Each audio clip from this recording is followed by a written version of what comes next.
Way out in the constellation Cygnus, about 1,000 light-years from us, there's this beautiful splash of stars called Messier 39. For ages, we thought we knew it pretty well, but it turns out this familiar neighbor has been hiding a secret so massive it completely changes how we think about star clusters. Okay, so take a look at this. It's a gorgeous cluster, right? But a really great way to think about it is like a group of stellar childhood friends. See? They were all born together from the same giant cloud of gas and dust. And right now, they're all moving through the galaxy as a kind of family, before, the Milky Way's gravity eventually pulls them in different directions. So for literally centuries, the way we saw M39 was, well, pretty simple. We saw it as just a classic open star cluster, a young, kind of loose group of stars hanging out together. So what even is an open cluster? Well, think of it like a stellar nursery. You've got this huge cloud of gas and dust, and boom, hundreds of stars all light up around the same time. These baby stars are only loosely held together by gravity, and over millions of years, the huge gravitational pull of our galaxy just stretches them out and pulls them apart until they're totally scattered among billions of other stars. And get this is what's so wild. Even though Messier 39 is over 1,000 light-years away, in our night sky, it looks huge. It takes up about half a degree, which is roughly the same size as the full moon. So yeah, it's one of our closest, most visible cosmic neighbors. Okay, so that's the classic view. Sounds simple, right? Well, there was a massive problem. For decades, astronomers trying to really study clusters like M39 ran into this huge wall known as the membership problem. I mean, think about it. How in the world do you find every single member of this family? As the cluster starts to dissolve, its stars drift farther and farther away, getting totally lost against this insane backdrop of billions of other unrelated stars in the Milky Way. And this right here, wow, this just shows you how tough that is. Every single dot you see is a star. The chart is basically plotting how fast they're moving across the sky. Now the real cluster members, they're highlighted there in gold. They're all moving together, so they make that tiny, tight little clump in the middle. But just look at them. They're completely lost in that giant sea of gray dots. How could you ever be sure you found them all? You don't have to take my word for it. The astronomers who wrote one of the papers we're looking at, well, they put it perfectly. They called it the infamous problem of finding a needle in a haystack. It's not as simple as looking for a clump because all the stars that have drifted away are way too spread out.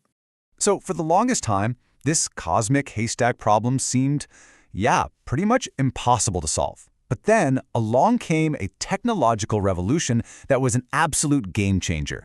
And the hero of our story is a satellite from the European Space Agency called Gaia. Its mission is just breathtaking. It's designed to create the most precise 3D map of our entire Milky Way galaxy that's ever been attempted. And Gaia is so much more than just a powerful telescope. It's more like a galactic surveyor. It's measuring the precise position and movement of over 1 billion stars. Think of it like a GPS for the galaxy. It tracks not just where a star is, but how it's moving across our sky, how far away it is, and even if it's moving towards us or away from us. That gives us a complete 3D motion for every single star it sees. And that is the absolute key. With all this incredibly precise data, astronomers could finally solve that haystack problem. They could scan the entire sky for any star, no matter how far away it seemed, that was moving with the exact same speed and direction as M39's core. They could finally track down all the long-lost family members, and what they found was a total shock. So what did they find? Well, get ready, because this data led to a discovery that completely rewrote the book on star clusters. What they discovered was that Messier 39 and a bunch of other nearby clusters are surrounded by this vast, essentially invisible halo of stars. They named it a stellar corona, and it's a perfect analogy. It's just like our own sun's corona, that faint, wispy atmosphere that you can only see during a total solar eclipse.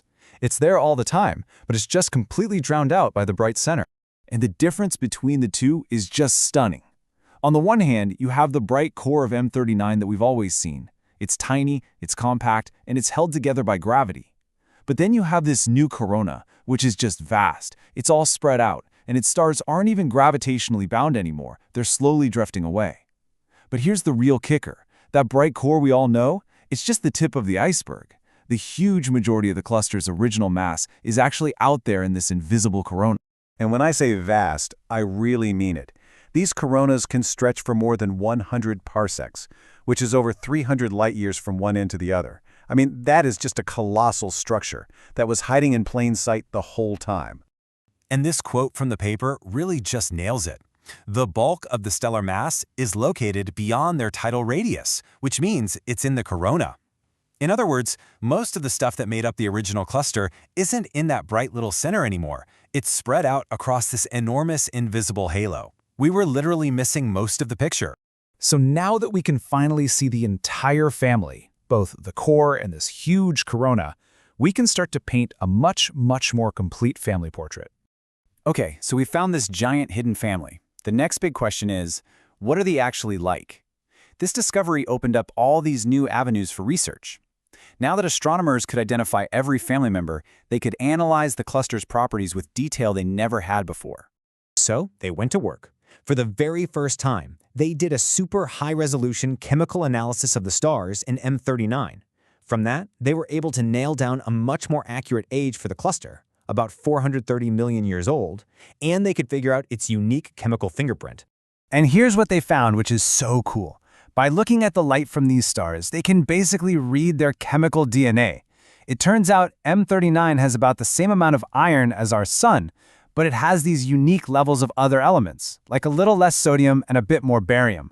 This unique signature proves they were all born from the same cloud, and it acts like a family name, letting astronomers trace their origins and see how they fit in with other star clusters in our galaxy.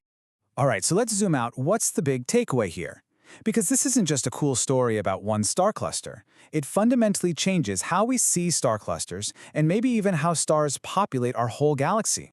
I mean, this quote from the researchers really says it all, doesn't it? The bright, beautiful clusters we've known about for hundreds of years, they're just the proverbial tip of the iceberg. The real story, and most of the stars, are actually in these enormous, invisible halos that surround them. And that's what's so incredible. It leaves you with this one last thought. Messier 39 is one of our closest, most well-studied cosmic neighbors. If it was hiding a structure this massive right under our noses, it just makes you wonder, what other incredible secrets are lurking out there in our own galactic backyard, just waiting for us to find them?